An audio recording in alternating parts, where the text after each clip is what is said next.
Okay, hello and welcome, Mind Body Masters, to episode number 3 of the Mind Body Masters podcast. I'm your host, Jake Curry, and as always, it is an absolute pleasure to have you here. So thanks for tuning in and thanks for joining us. Now, today's episode is going to be another foundational episode, and what I mean by that is I want to help give you guys a new perspective on health and your body and the mind-body connection, so that you can start to look at things differently and start to draw your own conclusions. So today I'm going to be talking all about how the environment affects our body and how stress affects the body. Now, this is going to piggyback off episode number 2, how the body follows the mind, and it's going to give that a bigger picture. It's going to extrapolate that a little bit more. So if you haven't listened to episode number 2, make sure you go back and check that one out in full before you listen to this podcast. So the reason I want to help people with a new perspective, and that is one of the 3 pillars of what being a mind-body master is understanding how your mind-body connection works so that you're able to use that to your advantage to help heal yourself, to break through some of the barriers emotionally that might have been keeping you stuck.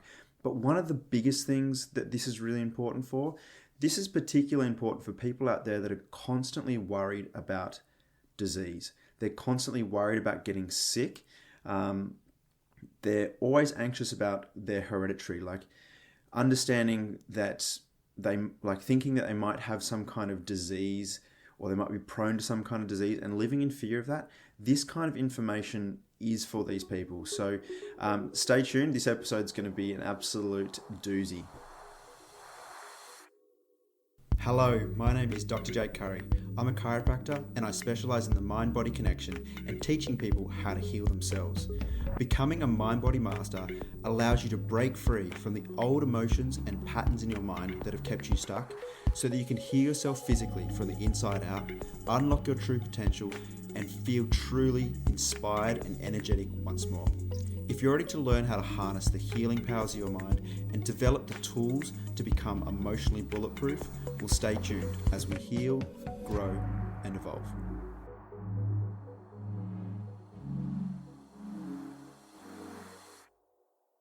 Alright, so like I said, this episode is going to really help people that live with a lot of fear about and worry about their body.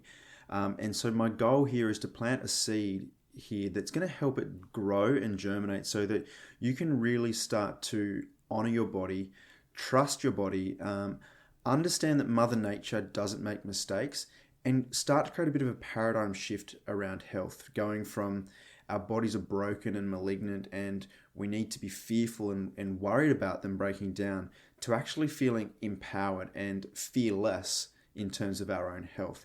Now, before I get started, as with all of these episodes, please, this is not meant to be medical advice, so do not substitute that for medical advice and do not take this as a diagnosis because this is not what it's designed for. This is designed for you to, as I said, plant a seed and start to look at things from a different perspective so you can start asking some new questions.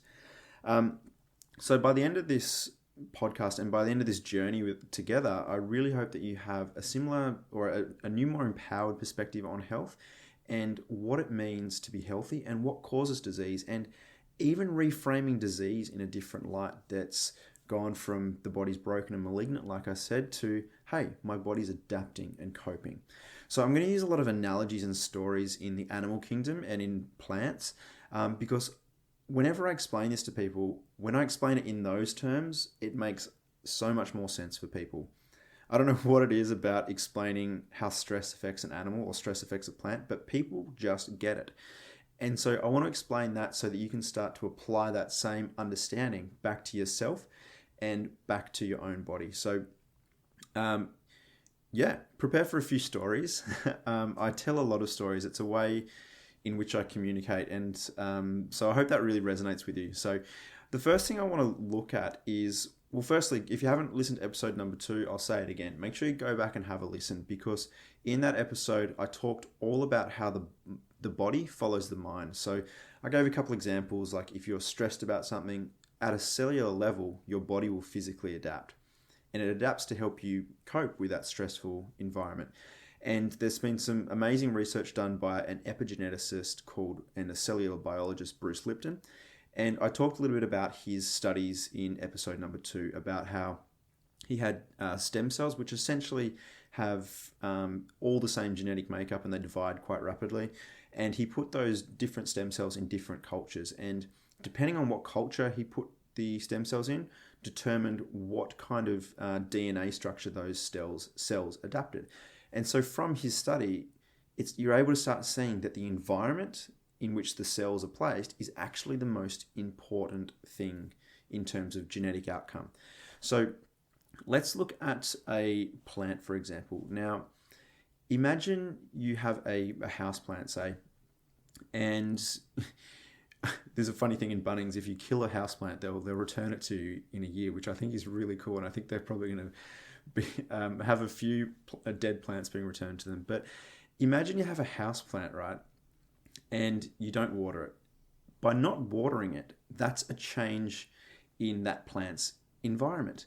And what's that plant going to do? There's actually physical adaptations that plant will go through, depending on what kind of plant it is, that are going to help it cope. They're going to help it survive that stressful, dry environment. So what I mean by that is the environment of the dry, lack of water environment will actually cause the triggering of certain genes in the plant. And those certain genes will create physical changes in the leaves and structures of the plant. So a lot of plants, when they're faced with a dry environment, that environmental stimulus will trigger a genetic change, and the genetic change will start the leaves to shrivel. And part of the shriveling is actually to help decrease the surface area to volume ratio of the plant and reduce the amount of water that's evaporated through the leaves. I don't know if that's 100% correct. I'm not a horticulturist, but you get the idea. This stressful environment or lack of water caused the plant to physically adapt to try and conserve water as best it can. If we looked at that plant as just non-horticulturists, we would look at that plant and we wouldn't think, oh, that plant's really diseased, it's sick, it's really broken. We'd probably go, well, hang on, it just needs some water. And often with these plants is you will water them and they'll return back to life. I had a plant called a peace lily, for anyone out there, and I'm a pretty bad plant parent, and these peace lilies, they give you a really good signal. So when I haven't watered them enough, they'll physically droop and start to drop. So this is an adaptation designed by the plant to help it cope with the change in environment. And as soon as you water them, boom, they spring back up to life. So that's an example of how an adaptation occurs because of a change in the environment. Now, let's just look at an animal now. So let's look at how a change in an animal's environment can trigger something similar. So imagine you're a deer and you go down to your local watering hole, which you go down to every single day, and all of a sudden the watering hole is dried up. That would be kind of a stressful event for an animal. It would be kind of unexpected. And that stress or that perceived danger that the animal would experience would start to signal physical changes in the body. So I've been studying something called German new medicine for the last 6 years and practicing that and using that as a roadmap to help clients understand the old emotions and stresses that have caused their disease. So from the perspective of German new medicine, and I'll touch on this a little bit throughout the podcast, but from that perspective, that unexpected stress will cause the triggering of very particular and very important adaptations at the cellular level. And this goes down to the same principle that Bruce Lipton talks about, is you change the environment and the cellular structure and genetics will actually adapt. So in that example of the deer being down at the watering hole and there's no water, that would signal a very particular type of change at the level of the kidneys. And you might be wondering, well, why would they change? Well, the change actually helps the animal to conserve water. And so changes in the kidneys, helping the animal conserve water, it actually helps the animal cope with the change in stressful environment. That is a really cool way of looking at things, is going, oh man, the change that's occurred in that animal, which maybe modern medicine would label a disease or a malignancy or a cancer or something like that. maybe that's actually a really smart adaptation made by Mother Nature designed to help this animal cope with the lack of water in its environment. Now, the other side of this is, well, firstly, that's a really cool way of looking at things, because instead of, if that animal had, say, a kidney disease, you probably wouldn't look at it and go, oh man, that animal's got a kidney disease. It must have poor genetics. You'd go, no, that animal's obviously been through some kind of stressful change in the environment and its body's adapting very smart and intelligently to help it survive. So the same applies for you. Like, where is your body helping you survive? And I'll come back to this more in a moment. But another great example of this is, imagine you studied a particular group of, I don't know, meerkats, and you studied them for 100 years. Well, they've been studied for 100 years. And all of a sudden, out of the blue, all of these meerkats start getting sick. They start getting some kind of disease. Now, would you think that, oh, maybe it's their genetics, maybe they were destined to get that because their mother and their father and their grandparents had that disease? You wouldn't likely think that when something started like that. You wouldn't look at a group of animals and go, oh, hang on, maybe they've contracted some kind of disease, or maybe there's a genetic mutation that's occurred in the last round of breeding that's given them this disease. You wouldn't think that. You'd be going, what has changed in their environment? And you'd look and you'd go, okay, well, maybe their water supply has been changed, or maybe their food chain's been disrupted, or maybe there's some kind of pollution in the ground, or maybe they've been under a lot of territorial stress because there's a new housing estate that's moved in and taken over some of their breeding ground. You'd look at it from that perspective. And so now start to take this and start to apply it now into understanding your own health. Now, Germany medicine is amazing. And go and have a look at it, there's heaps of stuff out there online that absolutely slams this work, because obviously when anything goes counter to the medical model, well, then it's met with a lot of criticism and a lot of aggression, really, as well. So, but one of the things that in Germany medicine is that disease is not only smart, but it runs in two phases. So what I mean by it runs in two phases, well, again, I'll give you another story, but imagine you go to the gym. So I'll go back a step. There's two phases. There's a stress phase when, like that deer, when your body's in that heightened fight or flight stress state because, oh man, there's no water, there's been some kind of unexpected change in the environment, that stress state actually causes the body to adapt in a certain way. That's the stress phase. And then, so let's say in the deer, that stress caused the kidney cells to grow extra and help you to conserve water in some capacity. Won't get into the specifics of that, but just take that as an example. When the water fills back up, when it rains, and the deer goes back to the watering hole, all of a sudden there's water again, and he or she's like, oh man, I can relax. I don't have to worry anymore. And so because the stress and the environment has changed, the changes at the cellular structure that were there are now no longer required.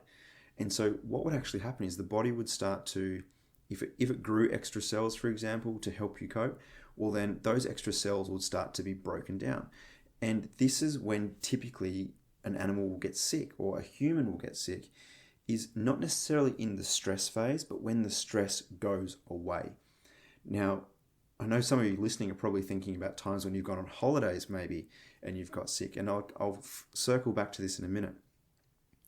But because the stress has gone away, those smart adaptations that the body created are now no longer required. And so they will be expelled or returned back to normal. And this is often accompanied by healing symptoms, which are a fever, a pain, feeling sick, maybe bleeding or a cough, or all kinds of different things, depending on what part of the body has gone through adaptations. And so you look at that, and this is going to lead into episode number 4, how to trust your body. So stay tuned for that one.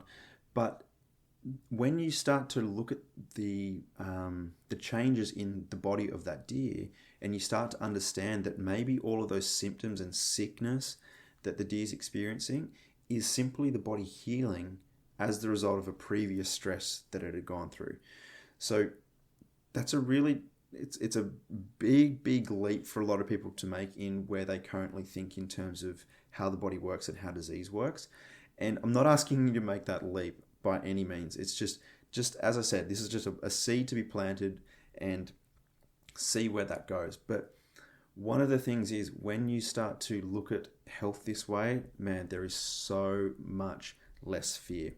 And today, in full transparency, like, I understand how my mind-body connection works. I understand how my body responds to stress. I understand why symptoms aren't bad. I understand that they're actually my body healing. And so as a result, I'm not worried about getting sick. I never think about, oh, my grandfather had this or my father had this. Well, I'm not worried about that, because I know that the environment is the thing that dictates what changes occur in my body at the cellular level. So I was talking about the gym before. So the stress phase in that example is, let's say you do 100 push-ups. That is a stress on the body. Now, if you haven't done 100 push-ups before, or you haven't done 100 push-ups lately, how would you feel 2 or 3 days later when you stop doing the push-ups? Well, chances are your arms would be really sore, you'd be really tired, you'd be tender to touch. And so this is a great example of, during the stress phase, the body's adapting and coping to help you meet the demands of the environment. So in this instance of doing push-ups, muscles are physically breaking down and tearing, because when they repair stronger. So the next time that you do push-ups, you'll be able to do 100 push-ups much easier. So then, but the thing is, 2 days later when you stop doing the push-ups, all those little tears that were occurring, they're now being repaired. They're growing back stronger. And so this is when you get the symptoms of muscle soreness and pain and things like that. But you wouldn't look at that, the muscle soreness, and go, oh, my body's diseased, or there's something wrong with my arms, or why can't I lift my arms? This is really bad. No, of course not. You'd look at it and go, oh, my arms are sore because of the stress that my body went through doing those push-ups 2 days ago at the gym. But the thing is, that is such an easy to understand example of when an animal goes through a change, or when a plant goes through a change, or when our muscles are sore from exercising and from the stress of exercising. But what about other things? Like, this is a big leap, but what about like more serious illnesses? Like, how is that any different? And once you start to look at things, and this is the place that I come from, is there is no difference. There is no difference between the human body and what occurs in animals. There is no difference to plants. And the key here is understanding that the environment and the perception of your environment, which is a whole nother episode, the perception of the environment is actually the most important thing. It doesn't matter if you've got like some genetic predisposition to a disease, or your grandfather had bowel cancer, so therefore you're going to get bowel cancer. No, the environment is key. You might have the gene for bowel cancer. We've all got the gene for bowel cancer. But the thing is, the environment determines if that gene is switched on or switched off, and if that disease or adaptation is actually going to express. So from that place, it's all about what can you control. And worrying about disease and worrying about your genetics and worrying about, oh, maybe I'm going to get breast cancer because my mother got breast cancer, that is a pretty disempowered state where you're the victim of your hereditary. You're the victim of your family genetics. And that's not I don't think that's a very powerful place to come from, because it leaves you completely out of control. Like, you have no control over that matter. But when you start looking at things from a mind-body perspective, from a higher perspective of going, hey, the environment is the thing here. The environment is the key to what changes occur in my body, to what adaptations or diseases my body goes through. All of a sudden, that is way more empowering, because you know what you can control? You can control your environment. You can control how you think. You can control how you eat. You can control the people you hang around with, you can control your stress levels. All of these kinds of things are within your control.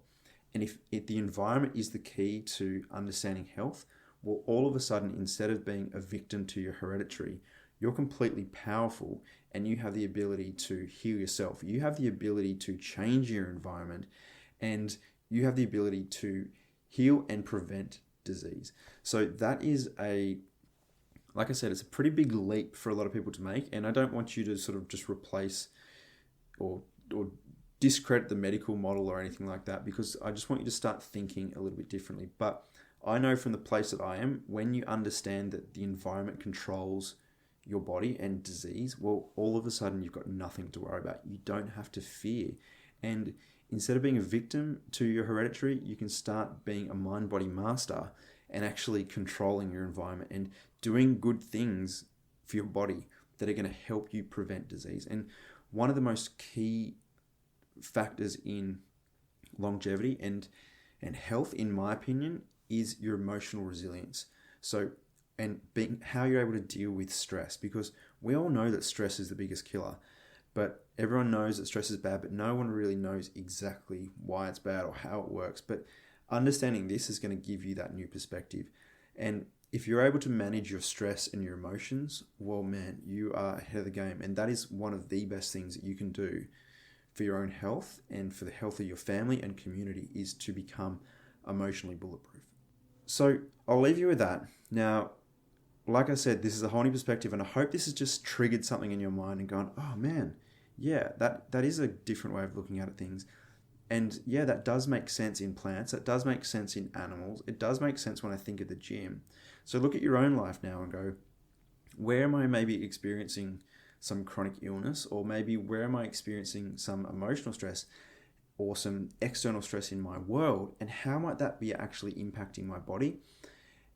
But then one step further is going, well, what can I do about it? How can I change my perception? How can I change the environment so that it's less stressful and that it's less demanding, so that I can have a healthier state?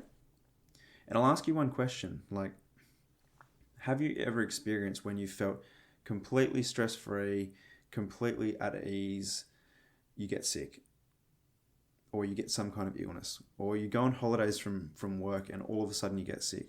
Well, this is that two-phase thing occurring, is you go through a whole heap of stress, and then when that stress goes away and you're peaceful and relaxed, your body goes into that healing mode. So episode number 4 is understanding how to trust your body, and understanding that these healing symptoms or sicknesses or illnesses or disease, understand how they're actually really important for your body, and understand that the purpose that they play is all about episode number 4 and trusting your body. So make sure you stay tuned for this one. All right, so that is it for episode number 3, and I hope you've started to really understand this new perspective and start to apply it in your own life. Start to ask some questions about your own health and your own environment in particular. So if you didn't listen to episode number 2, make sure you go back and listen to that one first, because today's episode will make a whole lot more sense. So thank you so much for listening. As I said in the first couple of episodes, I really appreciate you're here, and I really believe that this information can really help people feel more empowered and energetic and more in control of their lives. And as you can see, when you're able to control the environment, you are able to feel more empowered. Instead of being a victim to your hereditary and your genetics, all of a sudden you can take back that power and start to heal yourself and prevent illnesses from potentially occurring. So if this has resonated with you, please share it with someone else that you think is going to resonate with, or share it with someone who needs to hear this message, because this is what I'm making this content for. This is what I'm making this podcast for, is to help people heal, grow, and evolve. So thank you so much, and stay tuned for episode number 4.